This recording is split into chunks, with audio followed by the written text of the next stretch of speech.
السلام عليكم ورحمة الله. ازيكم عاملين ايه؟ يا رب تكونوا بخير. تعالوا بقى ندمج شوية فول زبدة مع بعض. يلا بينا. بنقع نص كيلو فول من بالليل، واول ما اقوم الصبح اقوم شاطفاه كويس جدا وانزل بيه في الفوالة، وعليه عدس وفول مدشوش او رز الموجود عندك، ونغطيه بالمية بالشكل ده، ونحط بابريكا وكركم. دلوقتي هحطه على نار عالية. اول ما يغلي معايا اهدي عليه النار بالشكل ده.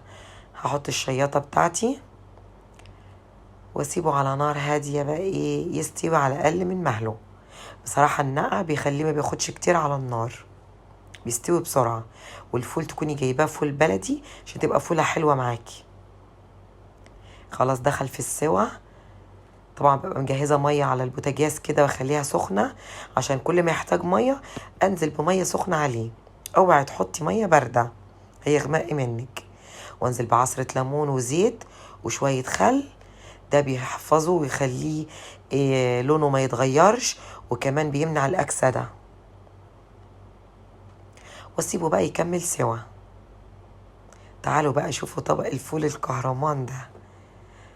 فول زبدة زبدة زبدة بجد، حاجة تحفة.